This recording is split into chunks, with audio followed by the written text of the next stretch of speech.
Ramanujan. Okay. So, as we know, this date has been announced by the Madras University that this day will be celebrated as the National Mathematics Day in the memory of the Srinivasa birthday of the Srinivasa Ramanujan. ठीक है? तो आप जैसा कि आप लोगों ने भी पता नहीं जानते होंगे यानी, बट फिर भी एक छोटी सी उसकी जीवन परिचय है उनका जो हम लोग आज साझा करना चाहेंगे। ठीक है, तो रामानुजम का जन्म तमिलनाडु के कोयम्बटूर जिले में, ठीक है, हुआ था 1887 में। ठीक है, 1887 में जन्म हुआ था।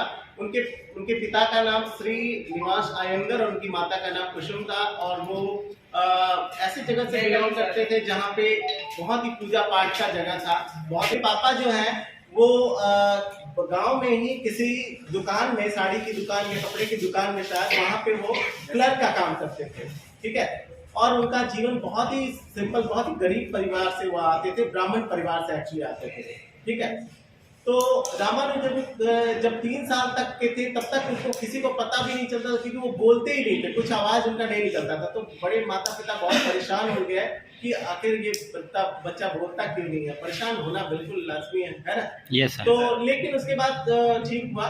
फिर 5 साल की उम्र में उनका एडमिशन गांव के ही प्राइमरी विद्यालय में एडमिशन कराया गया।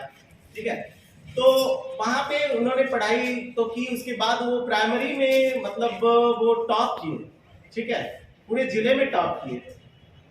तो इसके बाद फिर उन्होंने अच्छा नंबर आया और वो मतलब क्वालिफाई किए क्लास 10।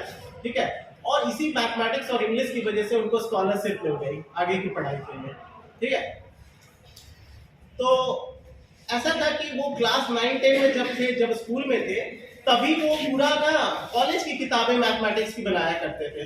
मैथमेटिक्स के प्रॉब्लम जो है ना 9-10 में ही बनाना शुरू करते थे।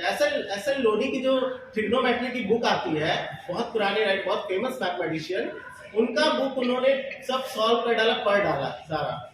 ठीक है, तो वो इतनी मतलब प्रतिभा के धनी थे इसमें, मैथमेटिक्स के मामले में। लेकिन मैथमेटिक्स क्लास 11 में फेल हो गए, क्योंकि कभी भी बायोलॉजी की क्लास हो या फिर इतिहास की क्लास हो, ये मैथमेटिक्स बनाया करते थे। मैथमेटिक्स इतना, मैथमेटिक्स नंबर का ये जादूगर थे, नंबर से बहुत प्यार था इनको। ठीक है, कभी कभी उनके बारे में ऐसा कहा जाता था कि उनकी कुल देवी जो है वो उनके सपने में आया करती थी और कहती थी कि मतलब वो ही बता देती थी कि हाँ ये थ्योरम है, ये थ्योरम है, ये रिजल्ट है, किसी भी प्रॉपर्टी, कोई भी नंबर का या कुछ भी चीज का ये रिजल्ट है, ये इक्वेशन। तो वो लिख डाला करते थे ये इक्वेशन, बट कैसे आया उनको भी उस समय नहीं पता था। वो बोलते थे कि वो मेरे लिए इक्वेशन का मतलब तब तक नहीं है जब तक कि उसको गॉड से कनेक्ट करके ना देखे। मतलब भगवान में बहुत आस्था था, वो अपने मैथमेटिक्स को भी भगवान से रिलेट करके वो देखते थे।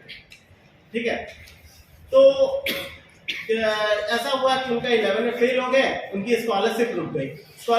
घर में भी बहुत तंगी और पढ़ाई का आगे जारी करना बहुत ही डिफिकल्ट था।